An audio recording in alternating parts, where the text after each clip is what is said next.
Friends, welcome back to our YouTube channel. ಇವತ್ತಿನ ವಿಡಿಯೋದಲ್ಲಿ ನಾನು ತುಂಬ ಸಿಂಪಲ್ ಆಗಿ ಬಂಗುಡೆ ಮೀನು ಸಾರು ಹೇಗೆ ಮಾಡೋದು ಅಂತ ತೋರಿಸ್ಕೊಡ್ತಾ ಇದ್ದೀನಿ. ಇದರ ಟೇಸ್ಟ್ ಅಂತೂ ತುಂಬಾ ಚೆನ್ನಾಗಿರುತ್ತೆ ಆ್ಯಂಡ್ ಇದನ್ನು ನೀವು ಬೇಗನೆ ಮಾಡ್ಕೊಳ್ಬೋದು. ಸ್ವಲ್ಪ ಸಾಂಬಾರು ಇದ್ದರೆ ಸಾಕು, ತುಂಬ ಊಟ ಮಾಡ್ಬೋದು ಇದರಲ್ಲಿ. ಬನ್ನಿ ಹಾಗಾದರೆ ಹೇಗೆ ಮಾಡೋದು ಅಂತ ನೋಡೋಣ. ನಾನಿಲ್ಲಿ ಫ್ರೆಶ್ ಆಗಿರುವಂತಹ ಕ್ಲೀನ್ ಮಾಡಿರುವಂತಹ ಬಂಗುಡೆ ಮೀನನ್ನು ಒಂದು ಪಾತ್ರೆಗೆ ಹಾಕ್ಕೊಂಡಿದ್ದೀನಿ.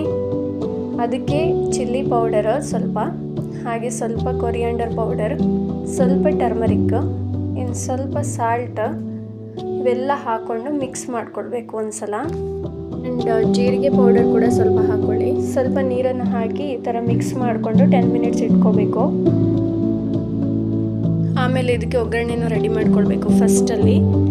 ಫಸ್ಟಿಗೆ ಒಂದು ಪಾತ್ರೆಗೆ ಸ್ವಲ್ಪ ಆಯಿಲ್ ಹಾಕ್ಕೊಂಡು ಸ್ವಲ್ಪ ಸಾಸಿವೆನ ಹಾಕ್ಕೊಳ್ತಾ ಇದ್ದೀವಿ. ಆಮೇಲೆ ಸ್ವಲ್ಪ ಈರುಳ್ಳಿನ ಹಾಕ್ಕೊಳ್ಬೇಕು. ಈರುಳ್ಳಿ ಜೊತೆಗೆ ಇಲ್ಲಿ ಬೆಳ್ಳುಳ್ಳಿನೂ ಹಾಕಿದ್ದೀವಿ ಸ್ವಲ್ಪ. ಆಮೇಲೆ ಈ ಥರ ಫ್ರೈ ಮಾಡ್ಕೊಳ್ಬೇಕು. ಇವಾಗ ಸ್ವಲ್ಪ ಕರಿಬೇವನ್ನು ಹಾಕ್ಕೊಳ್ತಾ ಇದ್ದೀವಿ.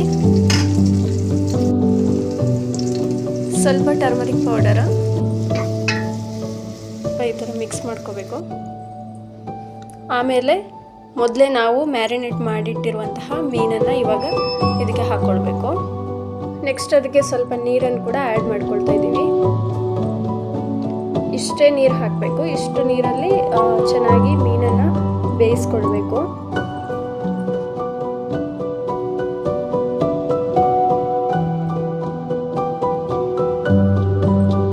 ಇವಾಗ ನೋಡ್ತಿದ್ದೀರಲ್ಲ, ಸಾಂಬಾರು ಚೆನ್ನಾಗಿ ಕುದೀತಾ ಇದೆ. ಈ ಟೈಮಲ್ಲಿ ಹುಳಿ ಮತ್ತು ಉಪ್ಪನ್ನು ನೋಡಿಕೊಂಡು ಆ್ಯಡ್ ಮಾಡ್ಕೊಳ್ಬೇಕು.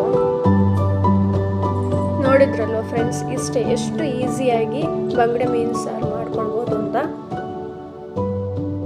ತುಂಬಾ ಟೇಸ್ಟಿಯಾಗಿರುತ್ತೆ. ನೀವು ಒಂದ್ಸಲ ಟ್ರೈ ಮಾಡಿ ಹೇಗಿತ್ತು ಅಂತ ಕಮೆಂಟ್ ಮಾಡಿ ನನಗೆ. ಸಡನ್ನಾಗಿ ಯಾರಾದರೂ ರಿಲೇಷನ್ ಬಂದಾಗ ತುಂಬ ಬೇಗನೆ ಇದನ್ನು ಈಸಿಯಾಗಿ ಮಾಡ್ಕೊಳ್ಬೋದು. ಅದಕ್ಕೆ ಜಾಸ್ತಿ ಟೈಮೇ ತಗೊಳ್ಳಲ್ಲ. ಒಂದು 10 ಮಿನಿಟ್ಸಲ್ಲಿ ಬಂಗುಡೆ ಮೀನು ಸಾರು ಆಗೇ ಹೋಗುತ್ತೆ.